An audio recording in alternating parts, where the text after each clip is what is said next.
Welcome back, another episode. Accuse the amazing Billy Porter directed Season 1, Episode 5, and every scene features his distinctive voice. This episode explicitly addresses the problems and stigmas faced by the LGBT community, from Robyn's snarky remarks to Kevin's insecure moments. The drag club included amazing acts, costumes, music, and makeup. On stage, Robyn was a formidable opponent. She had great stage presence. She wasn't herself, though; she was someone else entirely. Kevin was a teacher, which Robyn thought was boring. He was able to express himself in a way that Kevin never could, thanks to Robyn. Robyn believed she understood Jamie's character before she even met him. She believed him to be a chaser, a gay man who enjoys drag queens. That was only partially accurate. Jamie was a man in pieces. His wife implied that the trauma stemmed from child molestation. Nevertheless, there was also his troubled sense of his sexuality and his destructive relationship with his brother, who raised him. His family was comprised of macho people who were blindly proud of being straight. His bigoted, sexist brother reared him and instilled in him the stigma of homosexuality. Jamie is constantly worried about upsetting his brother Maddie. He was aware of the degree of violence Maddie was capable of. Jamie most certainly saw his brother's hatred of gay men,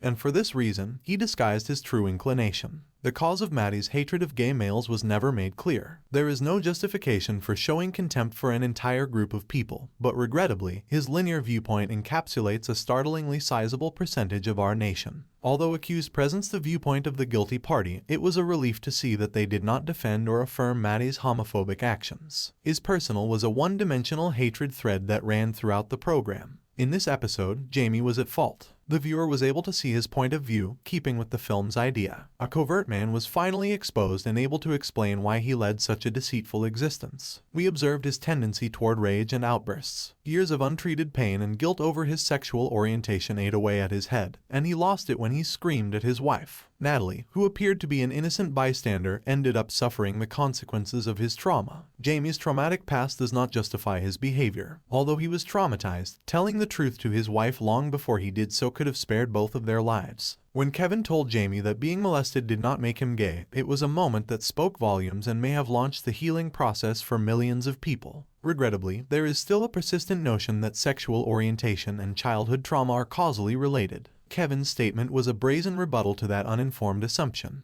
The accused has raised awareness of the significance of mental health in relation to criminal behavior. Jamie's resistance to therapy contributed to the development of his violent behavior and, ultimately, to the murder of Natalie. The accusations made against Kevin were absurd. His lawyer never provided any details about his defense. The brilliant last-minute wardrobe change would not have been necessary if he had mounted a strong defense. And why even was Maddie at the courthouse? His enmity for Kevin, Robyn, had a too-personal quality. He represented the ongoing animosity of homophobes. This episode made clear how the LGBTQ community is subjected to violence and intimidation. That was merely embodied in Maddie. Kevin's final act of retaliation against his brother was beating him up in the restroom. To justify his animosity, Maddie thought Kevin had talked his brother into adopting that way of life. The bailiff turning a blind eye and the man's ignorance turning aggressive served as a metaphor for how crimes against the LGBTQ community are frequently disregarded. The fact that Kevin chose not to report it further demonstrated how frequent these instances are in the gay community. The complexity of Kevin's character was comparable. His own being was filled with such uncertainty. He spoke negatively of himself as Robyn. He made an effort to only dress as Robyn when Jamie was scheduled to visit. There seemed to be a fear of being himself throughout their amorous flings. Kevin feared being rejected.